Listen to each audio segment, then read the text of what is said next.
এই চামতারও সরে আসছিলাম ভাই, আমি হক কথা বলছিলাম। আমাকে একজন স্লিপ দিল, মৌলবাদ কাকে বলে। সেই একটা হিন্দু এমপি ছিল, নাম জানি কি আমার মনে নাই, তিনি বলছিল যে মৌলবাদের রক্ত দিয়া, মৌলবাদের মা দিয়া, মৌলবাদের রক্ত দিয়া মা কালীকে গোসল করাবো। আমাদের সরকার কিচ্ছু করে না, ঠিক আছে সব বল দেওয়া গেছে। আর আমি তার প্রতিবাদ করেছিলাম যে মৌলবাদ হলো মূলের থেকে, গাছের মূল হলো মূল হলো মৌলবাদ। তাহলে আমরা থাকি নিচে গাছের গোড়ায়, আর তোমরা হলো আগাবাদ। তোমরা যদি আগায় থাকো, নিচ থেকে জাকি দিলে সব দিল্লি যা পড়ে দেবে। আর মুসলমানের মৌলবাদের রক্ত দিয়ে মা কালীকে গোসল করাবে, এই কথা আমি উত্তর দিয়েছিলাম যে মুসলমানের রক্ত দিয়ে মা কালীকে গোসল করাবে, মৌলবাদীর রক্ত দিয়ে। মৌলবাদীর রক্ত লাগবে না, আলেম ওলামার রক্ত লাগবে না, আওয়ামী লীগের যত দল করে তাদের রক্ত দেওয়া লাগবে। তাদের যদি শর্ট পড়ে, আমাদের এই সরকার শেখ হাসিনার রক্ত দিলি ওই মা কালী বাইসে, গঙ্গায় বাইসে, সেই দিল্লি মামুর বাড়ি যা পড়বে, মৌলবাদের রক্ত লাগবে না। এই কথা বলছিলাম, এই শরৎ আমি যাবিরই পারি না, যাইতেই পারি না। আমি কত কষ্ট করে গেছে আমাকে মারার জন্য, কত খালাতু ভাই নিয়ে এসে তাকবীর দিয়ে দিয়েছে মারবে। তা জয় বাংলার স্লোগান দেয়, এক শালার মুখে লিল্লাহে তাকবীর শুনি নেই।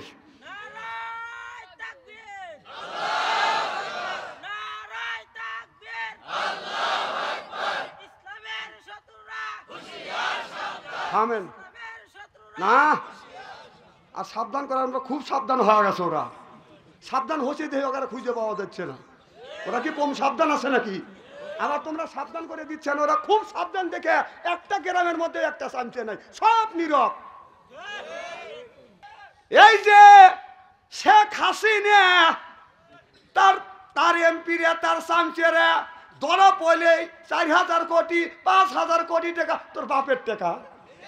হ্যাঁ, তা বাদে ওরা ধরা পড়ছে, ধরা পড়ার পরে 4,000 5,000 1,000 কোটি টাকা, 4,000 কোটি টাকা লুটপাট করে নিয়ে গেছে। তাদের জন্য কিছু লোক কান্দে, ওই এইরা আর আবু জাহেলের গোষ্ঠীর দল এক। কথা বল না, এর টাকাটা দেখান লাগবে নাকি? আবু জাহেলের গোষ্ঠী এখনো আছে, ওই শালারা ওয়াশ করে এসে টুপি মাথায় দিয়ে বসে আছে।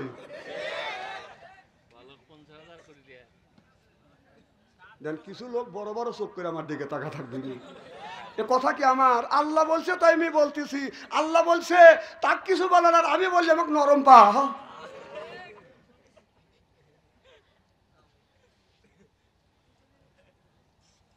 আমার ভাইরা, আমার আবু জেহেল শয়তানের পথ অবলম্বন করেছিল। একটা হিজবুল্লাহ, একটা হলো হিজবুল শয়তান, একটা হলো ইবাদতে রহমান, একটা হলো ইবাদতে শয়তানি, একটা আল্লাহর রাস্তা, একটা হলো শয়তানের রাস্তা। আবু জেহেল ছিল আল্লাহর রাস্তা। আবু জেহেল যখন বদরের যুদ্ধে যাবে, আমার নবীর মাত্র 313 জন সাহাবী, তখনও 313 জন সাহাবী হয় নাই, তখন ছিলেন 311 জন সাহাবী নিয়ে বদরের ময়দানে যুদ্ধ যাবে। কিন্তু বদরের ময়দানে যাইয়ে দুইটা শিশু মুআজ আর মুহাদ্দিস, এই দুইজন যা বলে, ইয়া রাসূলুল্লাহ, ইয়া হাবিবাল্লাহ, আমরা যুদ্ধের ময়দানে যেতে চাই। ওই মুআজ আর মুহাদ্দিসকে দিয়ে হচ্ছে বাজান 313 জন, তার আগে ছিল 311 জন। মারহাবা বললেন না? এই দুইটা পিচ্ছি বাচ্চা দিয়ে 300 কয়জন? আরো জোরে। নবী যখন বদরের ময়দানে গেলেন, 1000-এর ঊর্ধ্বে কাফেরের সাথে মোকাবেলা করবার জন্য আবু জেহেল বদরের ময়দানে 17 রমজান যেদিন বাজান আপনার যুদ্ধ করবার জন্য যাবে, খানায় কাবার গেলাপ ধরে বলে, হে কাবার মালিক, যে হক তাকে তুমি বিজয় দিও, আর যে বাতিল তাকে তুমি ধ্বংস করে দিও। আল্লাহ বলে, আবু জেহেল রে, আমি তোর দোয়াটাই আমি কবুল করে নিলাম, হককে বিজয় দেব, বাতিলকে আমি দুনিয়ার থেকে ধ্বংস করে দেব। আল্লাহ নবী ছিল হক, আল্লাহ বদরের ময়দানে বিজয় দিয়ে দিলেন। আবু জেহেল ছিল বাতিল, আবু জেহেলকে ধ্বংস করে দিলে।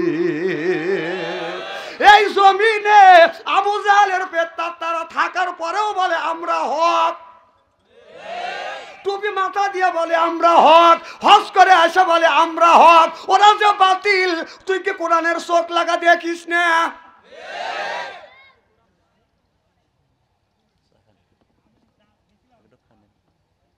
কি খারাপ লাগতেছে কি? খুব কি অসুবিধা হচ্ছে নাকি? আমি কোরআন আর হাদিস বর্তমান প্রেক্ষাপট মিলিয়ে, কোরআন হাদিস ইতিহাস প্রেক্ষাপট মিলে কথা বলবো, তাতে আপনাদের যেখানে লাগার কথা লাগবে আমার কোনো আসা যায় না। এ কথা আমার বিপক্ষেও যাইতে পারে, ব্যাক করি।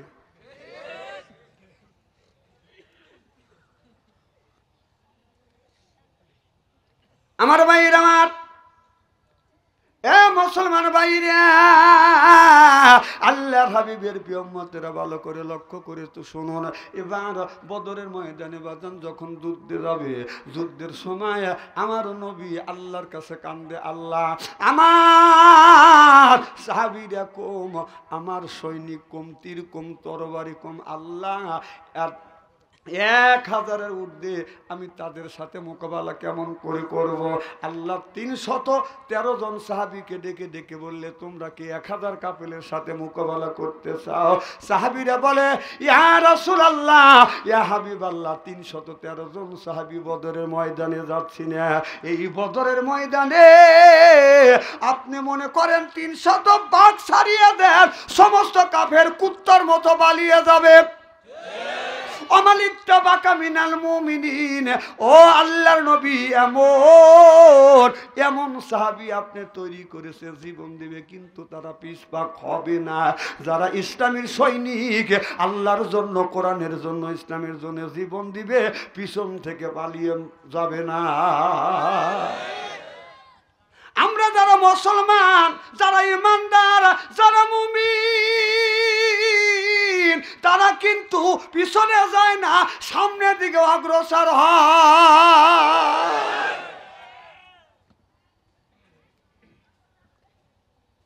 কদ আবরাহান মিনাল মুমিনিন, সুবহানাল্লাহ বললেন না? কদ আবরাহান মিনাল মুমিনিন, যারা মুমিন তারা সামনের দিকে অগ্রসর হয়। সামনের দিকে অগ্রসর হয়েছে বাদান আল্লামা মামুনুল হক, সামনের দিকে অগ্রসর হয়েছে আপনার হাজার হাজার আলেম ওলামা, মাওলানা আমির হামজা জেল খাটছে, পিছন দিকে পিছপা হয় নাই। এই জালিম সরকারকে বাতিল করবার জন্য বাংলাদেশের মুমিন মুসলমানেরা সামনের দিকে আগা গেছে, তাকে এই দেশ থেকে বিতাড়িত করবার জন্য হকের আল্লাহ বিজয় দিছে, বাতিলকে মামুর বাড়ি পাঠাইছে। 16টা বছর আমার জ্বালাইছে, 16 বছর মাহফিলে উঠে ওয়াজ করতে পারি রে।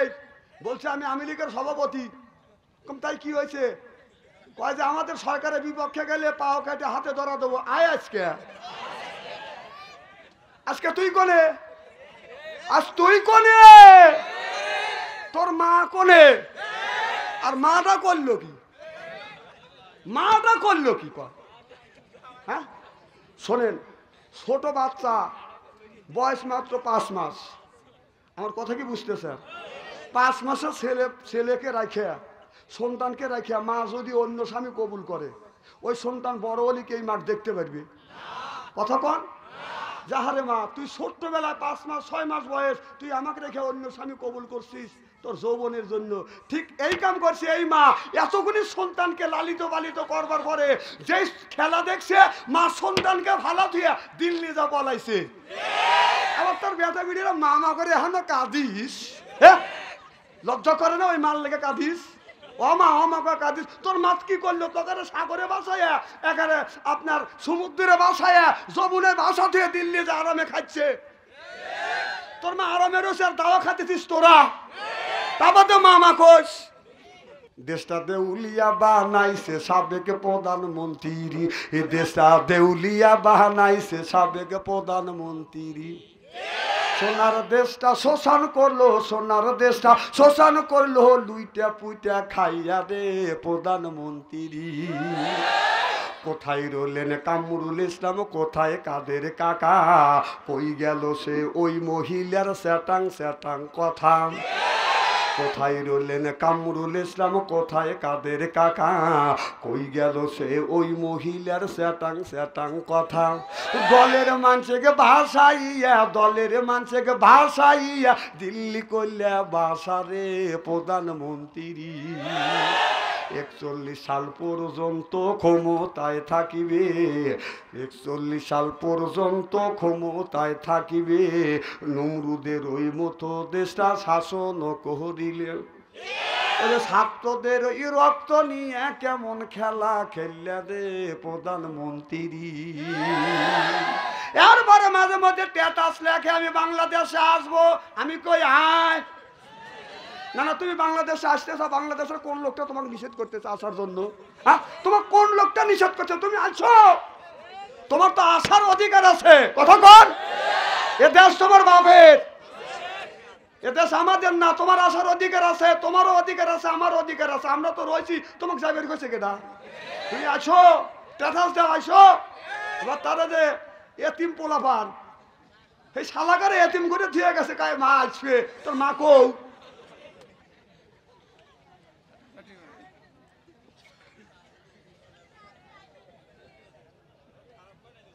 না না, আমি কি খারাপ বলতেছি নাকি? ওনাদের বাংলাদেশে আসতে যাচ্ছে, বাংলাদেশের কোন লোকটা নিষেধ করতেছে? যে লোকটা নিষেধ করবে ওই লোকটার প্রতিবাদ আমি করবো। তুই আয়, তুই এখন আয়।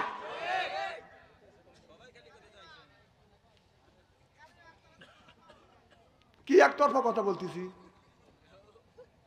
এই কথা বললো কে? আবু জাহেলের গোষ্ঠী। দাঁড়ান তো দেখি কে বললো। হ্যাঁ, ও হ্যাঁ ঠিক, পাগল হলেও তাহলে ঠিক আছে। আল্লাহ বলেছে ওয়াজা আল্লাহ লিল মুত্তাকিনা ইমামা, তোমরা একটা নেককার পরহেজগার ইমাম বানাও। সেটা হলো গ্রামের ইমাম, সেটা হলো মেম্বার, ইউনিয়নের ইমাম সেটা হলো চেয়ারম্যান, থানার ইমাম সেটা হলো এমপি, এরপরে রাষ্ট্রীয় ইমাম সেটা হলো রাষ্ট্রীয় প্রেসিডেন্ট। সুবহানাল্লাহ কর।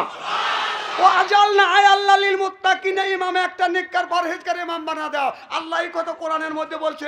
আমি বললি তোমাদের অসুবিধা আছে নাকি?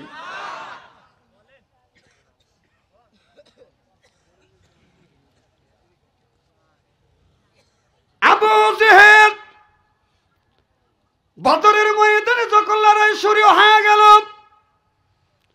ছোট্ট একটা বালক আব্দুর রহমান বিন আউফের কাছে যা ডেকে ডেকে বলতেছে, চাচা যান, আপনারা তো মক্কার মানুষ, আবু জেহেলকে চেনেন, আমরা তো চিনি না, আবু জেহেলকে একটু দেখায়া দেন। এবার বললো, বাবা আমরা বড় মানুষ, শক্তিশালী পালোয়ান, আবু জেহেলের কাছে যায় সাহস পাই না, তোমরা ছোট ছোট বাচ্চা, আবু জেহেল দিয়ে তোমরা কি করবে? বলে, চাচা এখনই বলবেন না, আপনি নিজেই দেখবেন ওরে আমি কি করব। আব্দুর রহমান বিন আউফ বলে, হে বলে তাকিয়ে দেখো, স্বর্ণর অর্ধভাগে উসালাম বা চেহারা বেঈমান আবু জেহেল্লা, আপনার গোড়ার উপরে চড়ে আছে বড় বড় দাড়ি। এবার দুই ছেলে দেখিয়া মসজিদকে ডেকে বলে, মসজিদ রে ওই দেখ নবীর শত্রু, আপনার ওই যে মাঝখানে বাদান আছে গোড়ার উপরে বসে, চল যায়। দুই ভাই সামনের দিকে অগ্রসর হয়ে, এবার মত বলে, মসজিদ রে আমি সামনের দিকে যাব, সামনে যত বাধা আসুক না কেন আমি সব আপনার সামনে সব কিছু পরিষ্কার করে সামনের দিকে অগ্রসর হব, পিছন থেকে কেউ যেন আমাকে আক্রমণ করে দুর্বল করতে না পারে।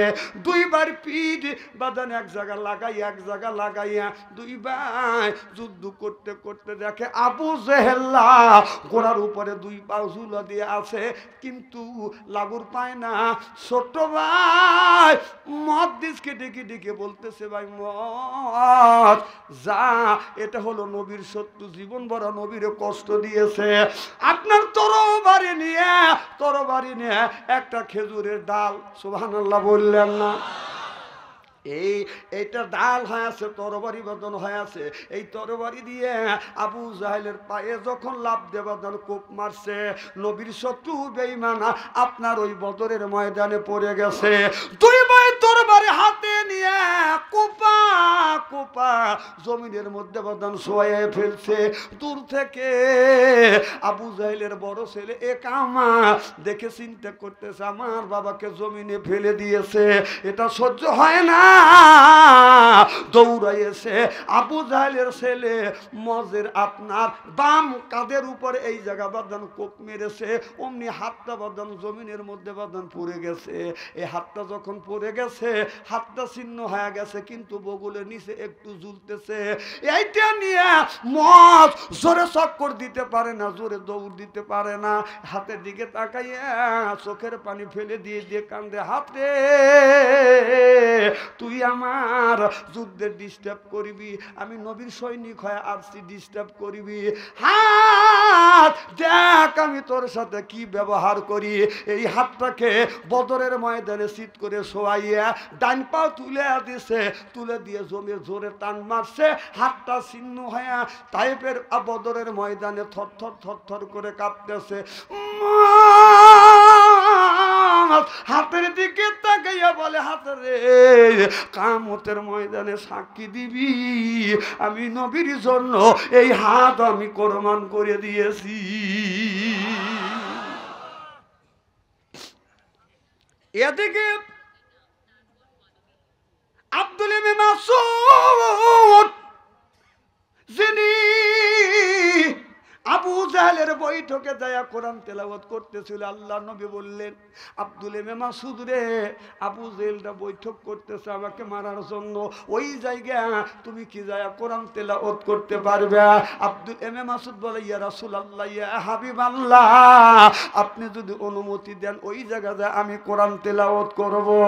আবু জাহেল যেই জায়গা নবীকে মারার জন্য ষড়যন্ত্র করতেছে, বুদ্ধি করতেছে কেমন করে বিশ্ব নবীকে দুনিয়া থেকে বিদায় করে দেওয়া যায়, এমন সময় আব্দুল ইবনে মাসউদ ওই জায়গা যায় সূরা আর রহমান পড়তেছে।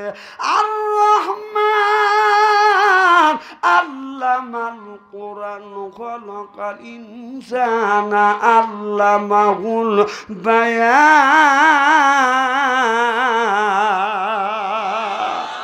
ওই জায়গা যখন কোরআন তিলাওয়াত করতেছে, আবু জাহেলের সামসেরা, আবু জাহেলের সেরারা বলতেছে, নেতা সাহেব দেখেন আপনার বৈঠকে এসে কোরআন তেলাওয়াত করতেছে, হুকুম দেন ওকে সাইজ করে ফেলি। আবু জাহেল বলল, না তোমাদের সাইজ করতে হবে না, দেখো আমি ওর সাথে কি ব্যবহার করি, তোমরা শুধু ছায়া ছায়া দেখো। কিতাবের মধ্যে লিখতেছে আবু জাহেল চামড়ার মুজা ডানে হাতে লাগাইয়া আব্দুল ইবনে মাসউদ চক্ষু বন্ধ করে কোরআন তেলাওয়াত করতেছে মধুর কণ্ঠে। আবু জাহেল যাইয়া চামড়ার মুজা লাগাইয়া ডান হাত দিয়া গালের উপরে বাদাম থাপ্পড় লাগাইছে, অমনি নবীর সাহাবী জমিনের মধ্যে বাদান পড়ে গেছে, কানের পর্দা পর্যন্ত বাদান ফেটে গেছে।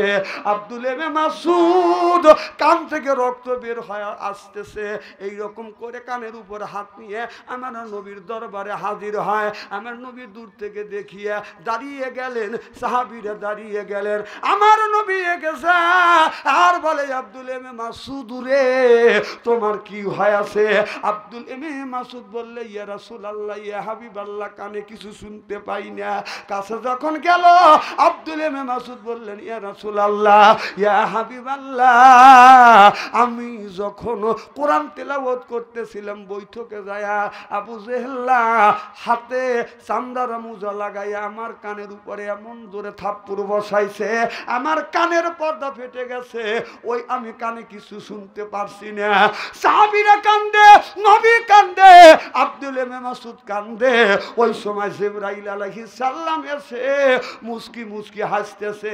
আমার নবী বলে, জিবরাইল রে, যেই জায়গা আমার সাহাবীর কানের পর্দা নাই, যেই জায়গা আমি নবী নিজেই কান্দি, যেই জায়গা আমার সাহাবীরা কান্দে, উচিত ছিল ওই জায়গা তোমারও কান্না। জিবরাইল আলাইহিস সালাম বলে, ইয়া রাসূলুল্লাহ, আল্লাহ আমাকে যা জানাইছে আপনি তা জানেন না। ও নবীজি, আজকে আমি এই বৈঠকে কান্দার বৈঠকে না কান্দা কেন আমি উল্টো হাসলাম, আমি আজকে বলবো না, মদিনায় গেলে এইটা প্রমাণ করে দিব। চিল্লাইয়া কোন সুবহানাল্লাহ। এই আবু জাহেল বদরের ময়দানে যখন জমিনে পড়ে গেছে, আব্দুল ইবনে মাসউদ লম্প দিয়া বুকের উপরে চড়ে বলতেছে, শয়তান এখন তুই যাবি কোথায়, পালাবি কোথায়, পালানোর তো জায়গা নাই। কথা বুঝতেছেন না? বুকের উপরে বসিয়ে বলতেছে তোর কি মনে নাই ওই মক্কায় আমার কানের উপরে থাপ্পড় লাগাইছিলে, কানের পর্দা ফেটে গেছিল তরবারি দিয়ে আবু জেহেলকে যখন জমিনের থেকে যখন হত্যা করে ফেলবে। এবার আবু জেহেল বলে আব্দুল এম এ মাসুদ রে, আমাকে এক কবে তুই কাটবি, বড় তরবারি দিয়ে কাটবি। কি পাশির ফাঁসি, বড় ছুরিতে কাটি জেনে বড় নেতা বড় ছুরি তলে মরে মরছে, মরিয়ে যাচ্ছে, তা তেরি ছাড়তেছে না। বাঁকা লোহা সোজা হয় বাদ পোড়াইলে তারে, তেরি মানুষ সোজা হবে গেলে পারে কবরে। আমার ভাইয়ের আমার খুব অসুবিধা হচ্ছে নাকি? এবার আব্দুল মাসুদ গলাটা কেটে ফেললেন, কিন্তু এই আবু জেহেলের বড় বড় চুল ছিল বাদাম, চুল ধরে ধরে গলা টানে, মাথা লড়ে না বাদাম, চুল ধরে ধরে টানে, দাড়ি ধরে ধরে টানে বাদাম, মাথাটা লড়ে না। আব্দুল মাসুদ মনে মনে চিন্তা করে আল্লাহ আবু জেহেলের গলা কেটে ফেলেছি, এই মাথাটা তো আমি লড়াতে পারছি না, এই মাথাটা নবীর কাছে নিয়ে আমি হাজির করব। চুল ধরে টানে নড়ে না, দাড়ি ধরে টানে নড়ে না। আব্দুল মাসুদ বলল মাথাটা এত ওজন হইল কেন? কানে যখন হাত দেয়, কান ধরে যখন টান দেয়, মাথা নড়ে। সুবহানাল্লাহ বললেন না? কে চুল ধরে টানি লড়ে না, দাড়ি ধরে টানি লড়ে না, কান ধরে যখন টানি মাথা লড়ে। সুবহানাল্লাহ কোন? কিতাবের মধ্যে লিখতেছে ছুরির আগা দিয়ে এই জায়গা দিয়ে বাদান আপনার এই কান দিয়ে আপনার তরবারি দিয়ে একটা রশি ঢুকায় এই কান দিয়ে বের করলো, করবার পরে দাড়ি ধরে টানে মাথা লড়ে না, চুল ধরে ধরে টানে লড়ে না, আর কানে রশি লাগাইয়া যখন টানে মাথাটা নড়ে। হযরতে নবীর সাহাবী আব্দুল মাসুদ কি করলেন? রশিটা লাগাইয়া কুত্তার মতন টানিয়া টানিয়া আমার নবীর সামনে হাজির করলেন, আর বললেন ইয়া রাসূলুল্লাহ, ইয়া হাবিবাল্লাহ, নবীজি গো, জীবন ভর যেই বেঈমান আপনার অত্যাচার করতে জ্বালাইছে, সেই বেঈমানের মাথা আমি আপনার সামনে হাজির করছি। নবী কয় দেখি দেখি। ওই সময় আমার নবী আবু জেহেলের মাথার দিকে তাকা, মুস্কি মুস্কি হাসতেছে। আবু জেহেল, তোকে কত বারবার বুঝেছি, তুই ওই পথ ছেড়ে দিয়ে আল্লাহর পথে আয়, আমার পথে আয়, আর তুমি আমাকে আঘাত করছো, মারছো, আমার সাহাবীদেরকে কষ্ট দিছো।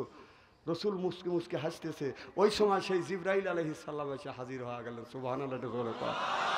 ওই জায়গা আসা জিবরাইল আলাইহিস সালাম এসে বলতেছে ইয়া রাসূলুল্লাহ, মনে কি আছে আপনার এই সাহাবীর কানের পর্দা থাপ্পড় দিয়ে ফাটা দিয়েছিল, ওই জায়গা আপনি কেঁদেছিলেন, আপনার সাহাবীরা কেঁদেছিল, আমি নবী ওই জায়গায় এসে হাসি দিয়েছিলাম।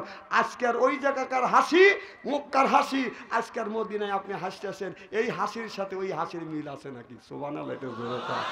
আল্লাহ রসুল বললেন যে এত কথা তো আমি জানি না, আমি তো গায়েবী খবর জানি না। আর এখনকার কিছু কিছু হুজুর বলে আল্লাহ রসুল গায়েব খবর জানে। নাউজুবিল্লাহ, এটা জোরে কয়।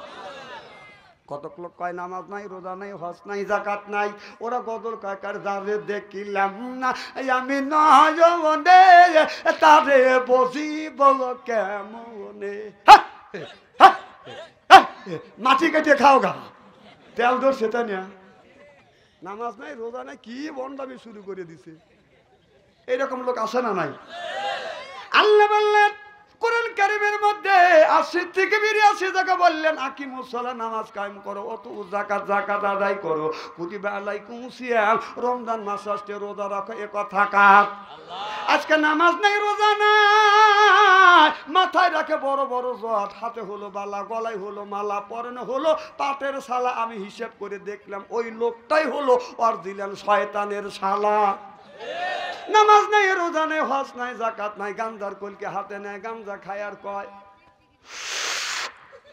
দয়াল লক্ষ্য রাখিস আমি হন অজ্ঞান হব। এইরকম বাটপার আছে না নাই? নামাজ নাই, রোজা নাই, বান্দারি গজল গায়। একটু কি বলবো? বললে বাবা বান্দারি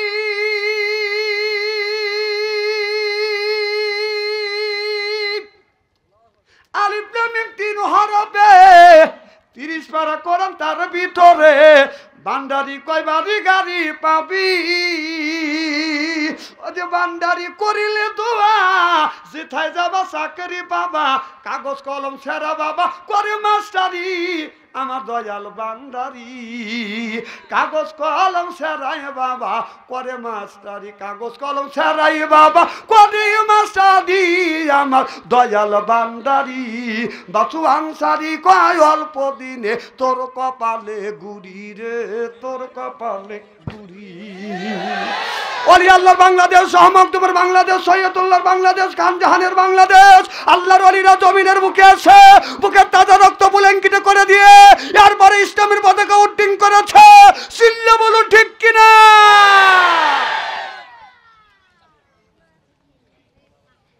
খুব খারাপ লাগতেছে যদি ঘন্টাখানে আলোচনা করি, শোনার জন্য রাজি আছেন তো? হাত তুলে দেখান তো, দেখে রাগ করবেন কারা কারা?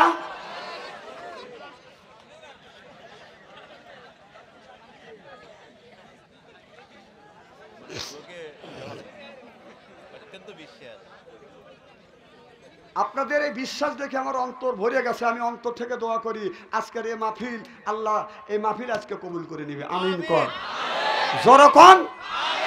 স্বরের মানুষ যেহেতু আল্লাহ ভক্ত, রসুল প্রেমিক, আমি আগে জানতাম না। আমি এ জায়গা মাহফিল নিতেই চাইনি, এই তো পাম দেওয়া শুরু করলে। আসবো কি না আসবো এটা আমার ব্যাপার, আর আল্লাহ আনবে কি না আনবে খবর জানে কে? আমি তো গয়েব খবর জানি না, গয়েবের মালিক কে?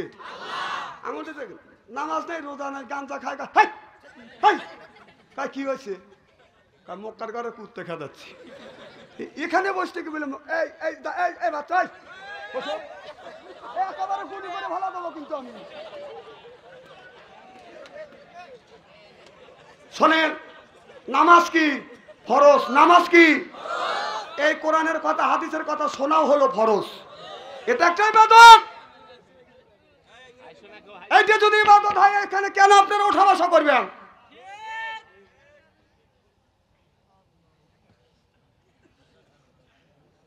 যতক্ষণ পর্যন্ত কোরআনের কথা আলোচনা হয়, ওই জায়গায় আল্লাহ রহমত বর্ষিত হয়। লা আল্লাকুম তুরহামুন। কোরআনের কথা যেখানে হবে চুপচাপ করে বসে শুনবে, ওঠা বসা করবে না। তুমি কেন উঠে গেলা? হ্যাঁ, এ কথা কি আমার বলতেছি নাকি? এ দোষ তো আর না, দোষ হলো শয়তানের। কারোর কাছে শয়তান চান্স পায় নাই, এরই কাছে চান্স হয়েছে। শরীর স্বাস্থ্য ভালো আছে, কে জানি মিস কল দিছে, লয় করে উঠে যেতেছে। শয়তান ওকে থুয়ে আসে আর একটা ধরবি, আসে কবে দেখে তোমার খালা তুবাই চলে গেল, তুমি জ্যাঠা তুবাই কিসের লেগে রইলা, তুমি যাও। শয়তানকে এক সেকেন্ডের জন্য ওকে সুযোগ দেওয়া হবে না, সুযোগ দিলেই অ্যাক্সিডেন্ট করবে। যেমন খালাম্মা আসার জন্য পাইতারা করতেছে, আমরা কয় আইছো। এর আগে আবার এই কয়েকদিন আগে কি করছে, স্ট্যাটাস দিছে কি, যে তার যে সন্তান থুয়ে গেছে, তাদের বলে গেছে দেখেন তাম যখন পারছে, দেখেন এই দেশটাকে, দেশটার উপরে এমন খেপা, এই দেশটাকে অশান্তি তৈরি করবার জন্য কি ষড়যন্ত্র করছে। উনি মেসেজ দিছে, তোমরা কি করো, শেখ মুজিবের ছবি আর ট্রাম্পের ছবি নিয়ে একসাথে লাগা মিছিল করো। যখন বিএনপি জামাতের লোক পাবলিক যখন বাধা দিবে, ট্রাম্পের কাছে যা বলবো, আব্বা দেখো তোমাকে দেখতে পারে না বাঙালিরা। এই খবর বাংলাদেশের মানুষ পায়া চিন্তা করতে, খালাম্মা ভারত বসে থেকে ষড়যন্ত্র করতেছে। ওরা মিছিল বাড়ানোর আগেই সব মানুষ এক জায়গা গাদি হয়েছে, যেটাই গেছে সেটাকে জুতো দিয়ে বেরিয়েছে। ৭১-এর পরে তো মার খাও নাই, খালি দিয়েই গেছে ১৬ বছর। এখন তোমাদের খাওয়ার পালা, কথা কম। এই খাওয়া না, আবু জাহেলের মতো খাওয়া। আবু জাহেল ওই যে চলে গেছে, ওঠার চেষ্টা করতেছে, তারা জীবনে উঠতে পারতেছে না।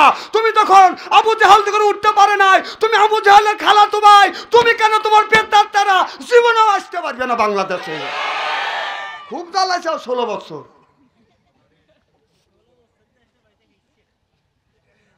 কোন লোকটা তোকারে ভালো কয়, তোকারে বারবার এই কথাটাই বলছিলাম। আল্লামা মামুল হক কি বলেছিল, তিনি একটা আল্লাহর ওলির ছেলে। সে বলেছিল যে ৪০০ কোটি টাকা দিয়ে আপনি এই মূর্তি তৈরি করার চাইতে জায়গা জায়গায় মসজিদ মাদ্রাসা বানা দেন। এই মূর্তির গায়ে ধুলো বালু করবে, কুত্তা পেশাব করে, কথা কয় না। আমাদের ওখানে রবীন্দ্রনাথ ঠাকুরের মূর্তি বানাইছে, একদিন বসে চা খাচ্ছে, যে একটা কুত্তা হাই হাই করে আসতেছে। আজকে ওই যে বাস লাগানো আছে, বাস তো এক জায়গা, কুকুর তো এক জায়গা পেশাব করে না, করে এক জায়গা পেশাব করে না, হাইফাই করে আস্তে আস্তে বাসের চাকা আছে, চাকার ওখানে যায় ডান টেকনি উঁচু করে মারছে এক কাচ্চা। একটা সিএনজি রয়েছে ওখানে, সিএনজির ওখানে আছে ডান টেকনি উঁচু করে মারছে 2 কাচ্চা। রবীন্দ্রনাথ ঠাকুরের মূর্তি রয়েছে, মূর্তির কাছে আছে ডান টেকনি উঁচু করে 1/2 কেজি মেরে দিছি, শের করে বসা দিছি। তাহলে তোমার বাবা মাওলানা মামুল হক বলেছিল আপনার বাবার মূর্তি বানালে 1 পয়সা লাভ হবে না, বরং ক্ষতি হবে, আপনার আব্বার গুনাহ হবে। কারণ আল্লাহ রসুলকে আল্লাহ দুনিয়ায় পাঠাইছে মূর্তি ভাঙার জন্য, আর তুমি সরকার মুসলমানের বাচ্চা হয়া তুমি মর্ত করাচ্ছ, তুমি মুসলমানের বাচ্চা না, তোর জন্মের মধ্যে ভুল আছে আমার সন্দেহ হয়। তুই আলেমের কথা শুনিস না? বিচারা বললো ভালো কথা, মূর্তি তৈরি করা যাবে না, সেই বিচারা ধরে করে পঙ্গু করে ভালাইছি। তাকে আপনার নারী নির্যাতনের কেস দিয়েছে মাওলানা মামুনুল হক, নারী নির্যাতন করে, এটা শয়তানও বিশ্বাস করে না। আল্লামা দিলার হোসেন সাইদিকে আপনার নারী নির্যাতনের কেস দিয়ে দিন নাকি 313 জন মহিলাকে দর্শন করছে, এ কথা শয়তানও বিশ্বাস করে না।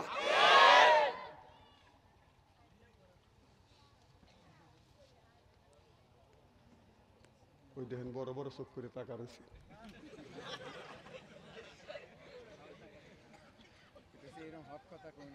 না না, এ কথা হক কথা বলার মতো লোক চরের মধ্যে আছে নাকি? কারণ এমন তারা নেই, তারা এসে চরে মানুষে ওই যে তার পেতার তারা এখন আজকে এই চামতারও চরে আসছিলাম ভাই, আমি হক কথা বলছিলাম। আমাকে একজন স্লিপ দিল মৌলবাদ কাকে বলে। সেই একটা হিন্দু এমপি ছিল, নাম জানি কি আমার মনে নাই, তিনি বলছিল যে মৌলবাদের রক্ত দিয়া, মৌলবাদের মা দিয়া, মৌলবাদের রক্ত দিয়া মা কালীকে গোসল করাবো। আমাদের সরকার কিচ্ছু করে না, ঠিক আছে সব বল দেওয়া গেছে। আর আমি তার প্রতিবাদ করেছিলাম যে মৌলবাদ হলো মূলের থেকে, গাছের মূল হলো মূল হলো মৌলবাদ। তাহলে আমরা থাকি নিচে গাছের গোড়ায়, আর তোমরা হলো আগাবাদ। তোমরা যদি আগায় থাকো, নিচ থেকে জাকি দিলে সব দিল্লি যা পড়ে দেবে। আর মুসলমানের মৌলবাদের রক্ত দিয়ে মা কালীকে গোসল করাবে, এই কথা আমি উত্তর দিয়েছিলাম যে মুসলমানের রক্ত দিয়ে মা কালীকে গোসল করাবে, মৌলবাদীর রক্ত দিয়ে। মৌলবাদীর রক্ত লাগবে না, আলেম ওলামার রক্ত লাগবে না, আওয়ামী লীগের যত দল করে তাদের রক্ত দেওয়া লাগবে। তাদের যদি শর্ট পড়ে, আমাদের এই সরকার শেখ হাসিনার রক্ত দিলি ওই মা কালী বাইসে গঙ্গায় বাইসে সেই দিল্লি মামুর বাড়ি যা পড়বে, মৌলবাদের রক্ত লাগবে না। এই কথা বলছিলাম, এই শরৎ আমি যাবিরই পারি না, যাইতেই পারি না। আমি কত কষ্ট করে গেছে আমাকে মারার জন্য, কত খালাতু ভাই নিয়ে এসে তাকবীর দিয়ে দিয়েছে মারবে তার, তা জয় বাংলার স্লোগান দেয়, এক শালার মুখে লিল্লাহে তাকবীর শুনি নেই।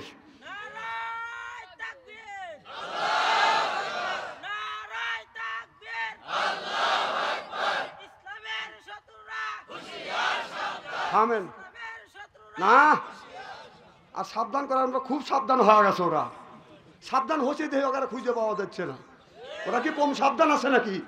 আবার তোমরা সাবধান করে দিচ্ছেন, ওরা খুব সাবধান দেখে একটা গ্রামের মধ্যে একটা শান্তি নাই, সব নীরব।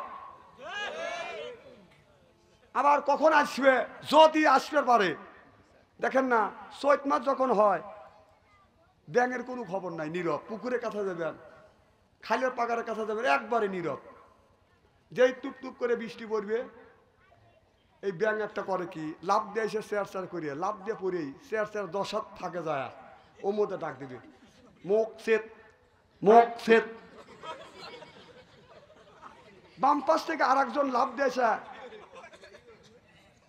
তখন বলতেছে সিগারেট সিগারেট সিগারেট সিগারেট। আর একজন পশ্চিম পাশ থেকে এসে কয় যায় কয় প্যাক।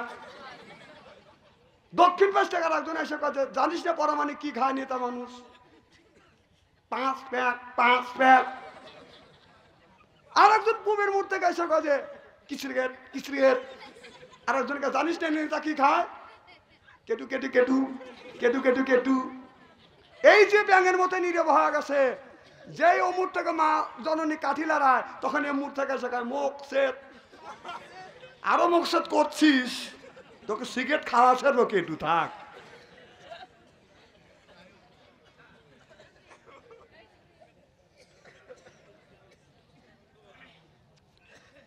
আমার ভাইয়ের আমার, ভালো করে লক্ষ্য করে শুনুন, আমলে নিয়তে শুনতে হবে। আল্লাহর নবী এইরকম করে সাহাবী দিয়ে নিয়ে বাদান আলোচনা করতেছে, এমন সময় আল্লাহর নবী বললেন, আল্লাহ রসুল বলেছেন, আমার সাহাবীরা, বুড়া মানুষ, দাড়ি পাকা, চুল পাকা মানুষ একজন আল্লাহর জান্নাতে যেতে পারবে না। এমন সময় একজন বুড়ো সাহাবী বলে, ইয়া রাসূলুল্লাহ, ইয়া হাবিবাল্লাহ, আমি বুড়ো মানুষ, তাহলে আল্লাহর জান্নাত থেকে যেতে পারবো না। সাহাবী তখন বাদান কাঁদতেছে, ও নবীজি, এই বলে কান্দে। আল্লাহর নবী বলে, সাহাবী রে, কেন তুমি কান্দো? সাহাবী বলে, ইয়া রাসূলুল্লাহ, ইয়া হাবিবাল্লাহ, আমি আপনার সোনার জবানে শুনছি, আপনি সেই দিন তো বলেছেন, আর আমি বসে বসে কাঁদতেছি, আপনি বলেছেন বুড়া মানুষ, দাড়ি পাকা মানুষ আল্লাহর জান্নাতে যেতে পারবে না। এই জন্য আপনার কথা মিথ্যা হবে না। দুনিয়ার সব মানুষের কথা মিথ্যা হতে পারে, বিশ্ব নবীর কথা মিথ্যা হবে না। চিল্লাইয়া কন মারহাবা। এই ওয়াজ না করছি 7 দিন আগে। হুজুর, যেদিন থেকে আপনার কাছে, আপনার জবান থেকে এই ওয়াজ শুনছি, সেদিন থেকে আমি কাঁদতেইছি খালি, যে আল্লাহ আমাকে বুড়ো বানাইলে, রসুল বলছে বুড়ো মানুষ জান্নাতে যেতে পারবে না, তাহলে কি আমি তোমার জান্নাতে যেতে পারবো না? আমার নবী বলতে, তুমি 7 দিন ধরে কাঁদতেছ। জি রসুল। আল্লাহ নবী বললেন, সাহাবী রে, আমার কথা তুমি বোঝো নাই, তবে শোনো সাহাবী, আমি নবী বললাম, আল্লাহ এই মুহূর্তে যদি তোমাকে জান্নাতে দেয়, তুমি কি জান্নাতে যাবা? সাহাবী বলে, ইয়া রাসূলুল্লাহ, ইয়া হাবিবাল্লাহ, জান্নাতে যাওয়ার জন্য তো আমি নামাজ পড়ি, রোজা রাখি, হজ করি, যাকাত দেই, এরপরে টাচ মোবাইল দেখি না। আজকের যুগে দেশের যুবক ছেলেরা বাদান হাতে চালায় টাচ ফোন, ভালো থাকে না ওদের মন, ওইটা হলো ওদের জম, ঘরের মধ্যে থাকে, করে প্রেম, মা বাবার অনুমতিতে বিয়ে করে, ওই বিয়ে থেকে না রে। মা বাবা ছেলেরা বিয়ে করে, মা বাবার অনুমতি লাগে না। মা বাবা কষ্ট করে ছেলেকে মাস্টার ডিগ্রি পাস করাইছে, 10 লক্ষ টাকা দিয়ে বাদান আপনার একটা চাকরি দিছে। মা বুড়ো হয়ে গেছে, বাবা বুড়ো হয়ে গেছে, মা বলে, বেটা রে, কষ্ট করে লেখাপড়া শিখাইছি, 10 লক্ষ টাকা দিয়ে তোমাকে চাকরি দিছি, এখন তোমাকে বিয়ে করাবো, বৌমা বাড়িতে আনবো। এবার ছেলে আব্বাকে বলে, আব্বা ওই চিন্তা করিবেন না, সে ব্যবস্থা আমি আগেই করছি, আপনার পুত্রবধূ এখন ডেলিভারি হবে। বাপকা, হাই রে বেটা, এটা বেটা না ঠেটা, শয়তানের বেটা, রাস্তা দিয়ে যায় বাজান বাজায় লেঠা বেটা। হযরত ইব্রাহিম আলাইহিস সালাম আল্লাহর কাছে বলেছিল, রব্বি হাবলি মিনাস সলিহিন, আল্লাহ একটা নেক বেটা দাও। আল্লাহ তারে নেক বেটা দান করছে। আমরা যেগুনি জন্ম দিছি, এটা বেটা না ঠেটা, শয়তানের জেটা, রাস্তা দিয়ে যায় বাজান বাজায় লেঠা বেটা, কিয়ামতের দিন খাবে জাতা বেটা। আহলা তো কুম ফিতনা তুম, বেটা বিটি হচ্ছে পরীক্ষার বস্তু। চিল্লাইয়া কান ঠিক কিনে, এই বেটা বিটির কারণে মা বাবা নামাজ পড়ে, রোজা রাখে, হজ করে, যাকাত দিয়া মা বাবাও জাহান্নামে যাবে একমাত্র ছেলের কারণে। এই যে মোবাইল, টাচ মোবাইলে উপকার যতটুক হচ্ছে, অপকারের দিক তার চেয়ে বেশি হচ্ছে। কথা কন।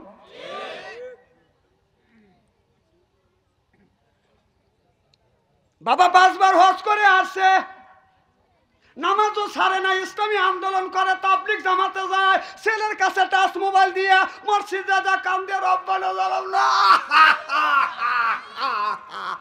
এবি বাবা, এবি বাবা, তোর ব্যবহারের 5 পয়সার দাম নাই কে? তাহলে আল্লাহ বললো, কু আনফুসিকুম ওয়া আহলিকুম নারা, নিজে বাঁচো, তোর আহল পরিবারকে বাঁচাও। আজকে নিজেও বাঁচলি না, আর আহল পরিবারকে বাঁচাতে পারলি না, তোর ছেলের হাতে টাচ মোবাইল দিয়ে তুই ব্যবহারছিস, তোর ব্যবহারের 5 পয়সার কামে লাগবে না। কথা কয় না আজকে।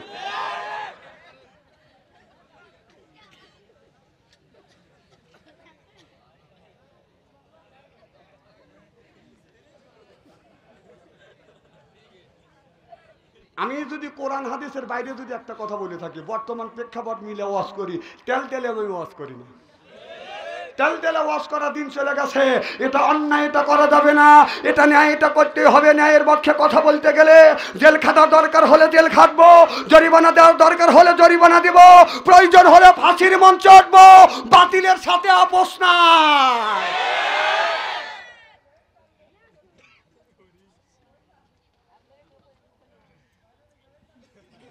খারাপ লাগতেছে নাকি? আচ্ছা আলহামদুলিল্লাহ। জি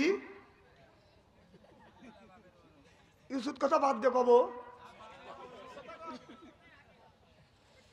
এই যে এখানে মসজিদ নামাজ হয়, মাদ্রাসা নামাজ হয়, চাষটারে বসে চা খায় আর পাওজা খায়, একটা বড় চিন্তা করে না আজান হচ্ছে নামাজ পড়ে আসে।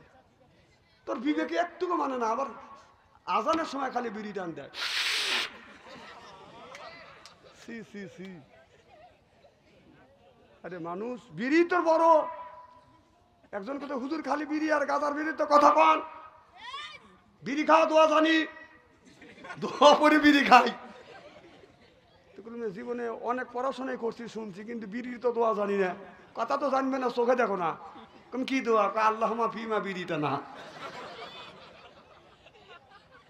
আর একজন হুজুর গাজার বিড়ি তো কথা বলেন, গাজা খাওয়ার কথা আল্লাহ নিজে বলছে। আমি বললাম কি বলছে? গাইনালি যাওয়ার গা, খারালি যাওয়ার খা, গাজা খা। কিভাবে ব্যাখ্যা করে বলতে? গাইনালি যাওয়ার গা গাজা, খারালি যাওয়ার খা, গাজা খা।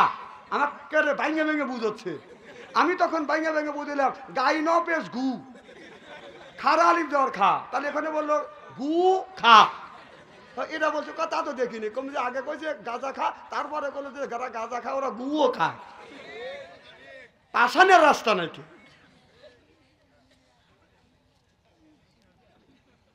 বিড়ি যারা খায় তাদের হাত দিয়ে গন্ধ, মুখ দিয়ে গন্ধ, দাড়ি দিয়ে গন্ধ, জামা দিয়ে গন্ধ, চাদর দিয়ে গন্ধ, রুমাল দিয়ে গন্ধ, টুপি দিয়ে গন্ধ, লেপ দিয়ে গন্ধ, বালিশ দিয়ে গন্ধ। আমার হয় সন্দ, ওর বউ থাকে কেমনে রে আল্লাহ রে, জোরকান ঠিক কিনে। টাটকা বিড়ি খায় পর মুখের কাছে যখন মুখ লেয়, বউ খালি মুখ ঘুরায়, বউ খালি মুখ ঘুরায়। স্বামী কয় আমি তোমার মুখের কাছে মুখ লেই আর তুমি খালি মুখ ঘুরো কে?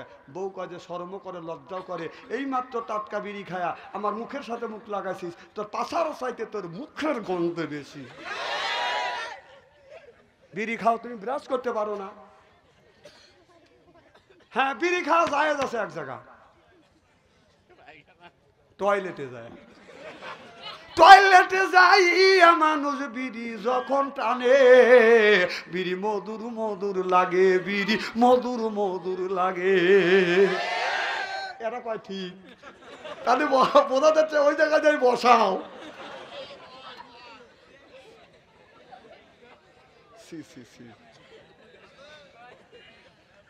আচ্ছা বিড়ি খান আমার দুঃখ নেই, মানুষ ওই জায়গাতে বিড়ি খায়। রমজান মাস জোহরের আজান দিবে, আমি ইস্তেঞ্জার কাজ সারিয়ে নামাজ পড়ি গে। ও বাবা টয়লেটের কাছে যাওয়া দেখে যে বিড়ির দুমো খালি দুমো গোলা উঠতেছে। কোন আগুন লাগলো নাকি? আগুনেরও বাস পাই না, ঘর ঠিকই আছে। ওখানে দরজা লাগান, আমি টোকা দিলাম, একজন ভিতর থেকে বলতেছে বুঝতেছে আমি আসি, কম মাল তো ওই জায়গায় শুরু হয়েছি।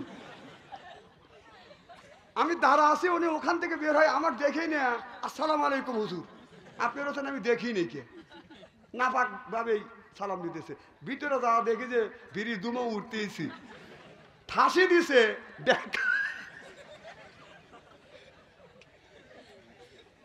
আর এই যে শীতের দিন আসতেছে, এক বিড়ি এক সিগারেট তিনজন লেগে খায়।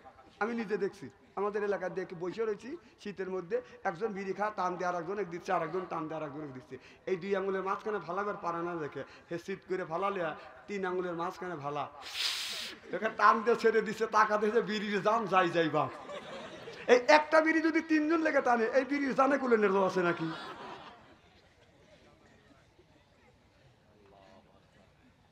না না এগুলি খাবেন কেসে, এগুলি শরীরের ক্ষতি, এগুলি কেন খাবেন? পান খান, পান খান।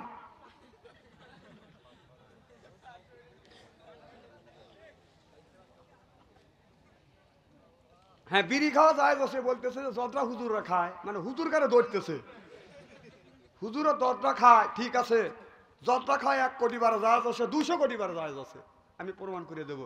কিন্তু সেই আগুন লাগাবেন, বিড়ি খাওয়া যায় আছে, কোটিবার খান, ওই পাতা পুতো খান, অসুবিধা নেই। যে আগুন লাগাবেন তাই হারাম হওয়া যায়। মোল্লারা হারাম খায় না, খালি মোল্লাগারে ভুল ধরে লেগে বই 16 বছর ধরে মোল্লাগারে ভুল ধরছেন। কি করছেন? শেষা মেশা বাংলাদেশ ছাড়ছেন, খালি বাংলাদেশ ছাড়ে নাই, বেটা বিটিকে এতিম করে বাসা তুই চলে গেছাও, হে বেটা বিটির একটারও খবর নাই কে এখন বাড়ি তাই। এখন যে এই সরকার যতদিন আছে একদিন খালি দোয়া নিউজ পড়বে, দোয়া নিউজ পড়ো। আর তখন নির্বাচিত সরকার আসবে, ইটের ডেল যদি দিয়ে থাকো পাথরের ডেল খাওয়া লাগবে, পাথরের ডেল থাকো। এখন তো রাইতে রাইতে বাড়িতে আসতেছে তো গোপনে, তখন আসাবি থাকো, বাটাম ফাটা ভালাবি, খালি এখন দোয়া নিউজ পড়ে দেবে।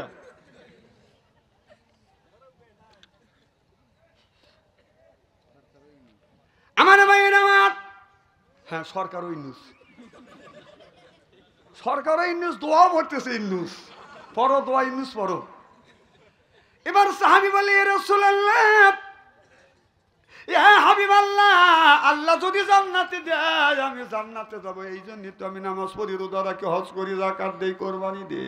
আল্লাহ নবী বললেন আল্লাহ তোমারে জান্নাতে দিবে, জান্নাতে যদি যাও সাহাবী তুমি কি চাও? বলে ইয়া রাসূলুল্লাহ আমি বুড়া মানুষ, আমার কোনো বেশি আশা নাই, আল্লাহ যেন স্বর্ণ দিয়ে যেন একটা বিল্ডিং তৈরি করে দেয়। আল্লাহ নবী বলে সাহাবী রে আল্লাহ তোমাকে তাই করে দিবে। আর তুমি কি চাও? বলে নবী গো হীরা কাঞ্চন মানিকার মুক্ত দিয়ে আমি একটা খাট চাই।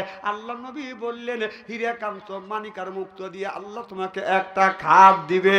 আর তুমি খাবারের জন্য কি চাও? সাহাবী বললেন ইয়া রাসূলুল্লাহ ইয়া হাবিবাল্লাহ, ও নবীজি খাবারের জন্য আমি আঙ্গুর ফলের বাগান চাই। আমার নবী বললেন সাহাবী রে আপনার আপেল ফল আছে, এরপরে পেয়ারা ফল আছে, বিভিন্ন ফল আছে, এই ফল বাদ দিয়া তুমি কেন আঙ্গুর ফলের বাগান চাইলে? সাহাবী বলে নবী গো ও নবীজি আমার মুখের 32টা দাঁত, একটা দাঁতও নাই, আল্লাহ যদি আপেল ফলের বাগান দেয় মুখের মধ্যে দিব, মাছলি দিয়ে ঠাসি মারবো, রসে পেটটা ভরিয়া যাবে। আর আল্লাহ যদি আপেল ফলের বাগান দেয় এই ফলটা আমি কামড়া খাইতে পারবো না। আমি এই হাদিস পড়ে কোন হাদিসটি একটু যাচাই করি। একটা আপেল ফল এত বড় কিনে আনলাম, আমাদের এলাকায় এক দাদা বললাম দাদার একটা দাঁতও নাই। আমি বললাম দাদা আপেল ফল কি তুমি খাইতে পারবে? কয় আমার কাছে দিয়ে সেই চেয়ে খাবো। কি খাবে? আমি বললাম দাদা শেষেও না কাইতেও না, আমার যদি তুমি কামড়াইয়া খাইতে পারো আমি তোমাকে পেট ভরে মিষ্টি দিব। এত চা দিও না, পেট ফুলিয়ে যাবিনি। কি যেন বলতেছিলাম?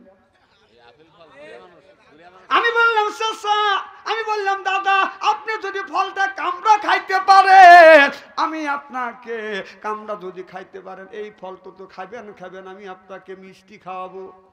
বলে পারবো না, কম চেষ্টা করো। এখন দেখলাম চাচা দাদা এইরকম করে কামড়ায়, মুড়ো কামড়ায়, দাদান দে 2 মিনিট পর্যন্ত কামড়াইছে, আমি হাতে নিয়ে দেখি একটু শোষা ওঠে নাই। আমার চোখের পানি আমি ধরে রাখতে পারলাম না। আল্লাহ আমি তওবা করলাম, আস্তাগফিরুল্লাহ। আল্লাহ রে আমি ভুল বুঝেছিলাম, আমি তোমার নবীর হাদিস যাচাই করবার জন্য যার দাঁত নাই তার কাছে আপেল দিয়ে আমি বেয়াদবি করেছি। আল্লাহ তুমি আমাকে মাফ করে দিও, নবীর হাদিস সত্য হয়ে গেছে, আমি নিজে প্রমাণ করিলাম। আমার নবী বলল সাহাবী রে আপেল ফল কেন তুমি নিবে না? সাহাবী বললে রাসূল গো আমার দাঁতও নাই, আল্লাহ যদি আপেল ফলের বাগান দেয় আমি এই আপেল ফল কামড়া খাইতে পারবো না। আল্লাহ নবী বললেন তোমাকে আঙ্গুর ফলের বাগানে দিবে। এরপরে এক একটা পুরুষকে 70 করে বউ দিবে, 70 করে হুর দিবে। যাদের বয়স বাদান আপনার 16 থেকে 17, 17 থেকে 18, এর চাইতে বড় হবে না, কম হবে না। এই হুরের এত সুন্দর চেহারা, এই হুর জান্নাতে মানুষকে পাইয়া যদি গাড়ির উপর এরকম করে হাত দেয়, জান্নাতে মানুষটা হুরকে দেখিয়ে গাড়ির উপর হাত বুলাবে। কে বুলাইছে এই দৃশ্য দেখে গাড়টা কাজ করে টাকা দেখবে, হুর এক নজরে ছায়া থাকবে, 70,000 বছর চলে যাবে, চোখের পলক ফেলবে না। এজন্য আল্লাহর নবী বলেছে ও নারীরা, ও যুবকেরা, তোমরা যদি অন্য নারীকে যদি দেখো, তোমাদের চোখটাকে নিম্নগামী করো। পর নারীকে দেখলে তোমরা একটা বার পর নারীর দিকে যদি তাকান যায়, আল্লাহ মাফ করে দিবে। দ্বিতীয়বার তাকালে আল্লাহ আমলনামায় গুনাহ লিখবে। একটা যুবক বলে, হুজুর একবার নারীর দিকে তাকালে যদি আল্লাহ মাফ করে দেয়, দ্বিতীয়বার তাকালে যদি আল্লাহ আমলনামায় গুনাহ লেখে। হুজুর এক নজরে ১.৫ ঘন্টা তাকা থাকবো, চোখের পলক ফেলবো না। রাস্তা দিয়া যাই রে মাইয়া, রাস্তা দিয়া যাই রে মাইয়া, রাস্তা দিয়া যা। পরার যুবক মিয়া দেখলে কুতকুতাইয়া চায়, যুবক কুতকুতাইয়া চায়। আমি দেখেছি শুধু যুবকেরা তাকায় না, বুড়ো মানুষ ছায়া থাকে।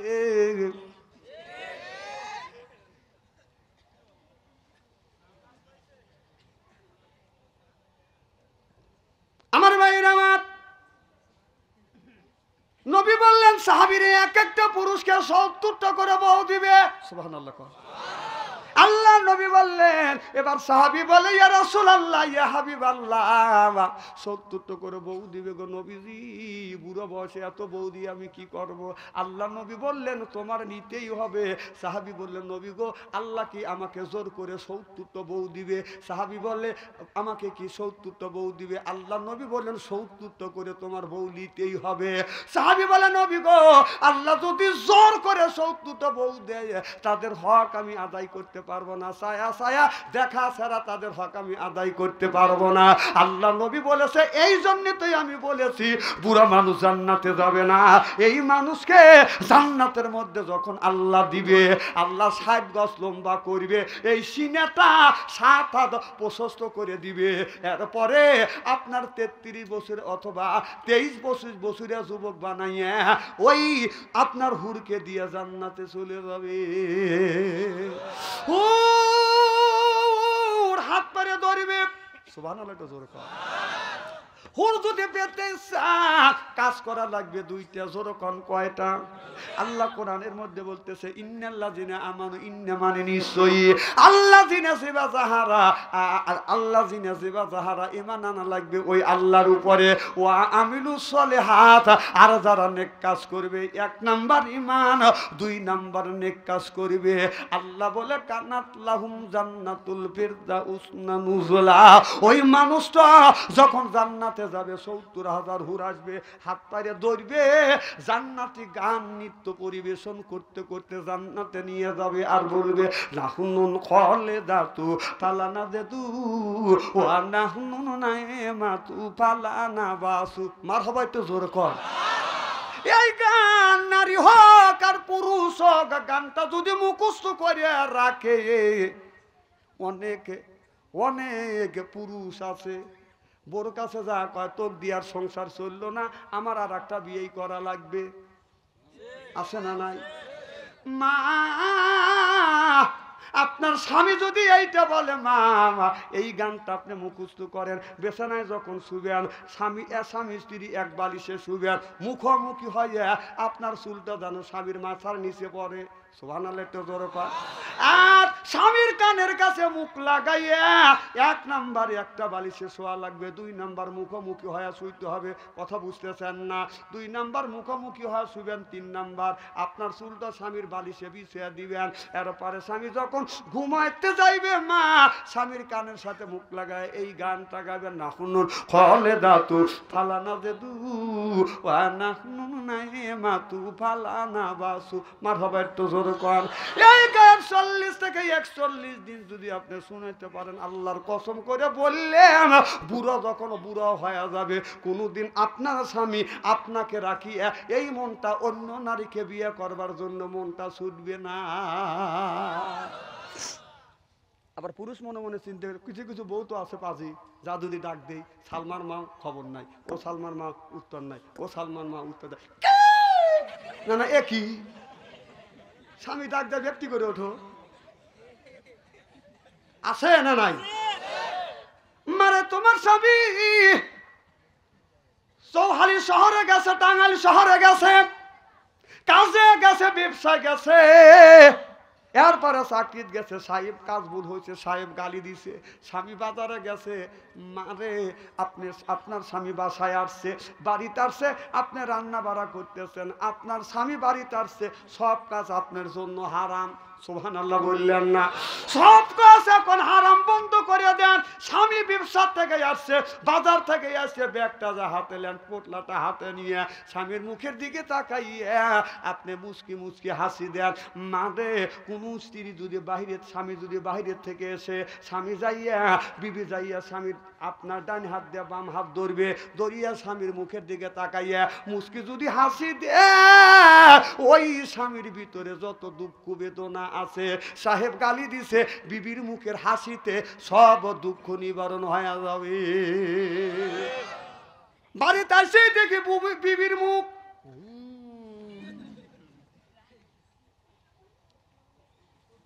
আপনি ডান হাত দিয়ে বাম হাত ধরিয়া স্বামীর মুখের দিকে তাকাইয়া যদি আপনি মুচকি হাসি দেন, মা আপনার যদি দুইটা দাঁত স্বামী দেখে, দুইটা কবুল হজের সওয়াব আল্লাহ আমলনামায় লিখে দিবে। আল্লাহর নবী বললেন, তুমি যখন হাসি দিবে স্বামীর মুখের দিকে তাকাইয়া, চারটা দাঁত দেখলে চারটা নফল হজের সওয়াব আল্লাহ আমলনামায় লিখে দিবে। যদি 6টা দাঁত দেখে, তুমি স্বামীর মুখের দিকে তাকাইয়া হাসি দিছে, মা তোমার 6টা দাঁত তোমার স্বামী দেখছে, 6টা নফল হজের সওয়াব আমলনামায় আল্লাহ লিখে দিবে। এই ওয়াজ করছে, এক বুড়ো শুনে বলতেছে, হুজুর আমার বুড়ির তো একটা দাঁতও নাই, খেয়ে তোমার বুড়ির দাঁত নাই, আমি এখন কি করব? আমি তো দেখলাম না। কম আগে কি দেখো না? হ্যাঁ দেখছি। কম তখন সওয়াব তুমি পাইছা। সুবহানাল্লাহ, একটু জোরে। আজকে মা বোনেরা এখানে নাই, দিয়ে ওয়াজ করে দুধ পাচ্ছি। হ্যাঁ ও মা, ও আল্লাহ, ও আল্লাহ, তাহলে আগে কওয়া লাগে না? না না, মা আবার বোনের পেটের থেকে, আমি মা বোনদের পেটের থেকে তো জন্ম নিছি, এরা হলো মায়ের জাত। অনেক আমার ভাইয়ের, আমার কত বাজে?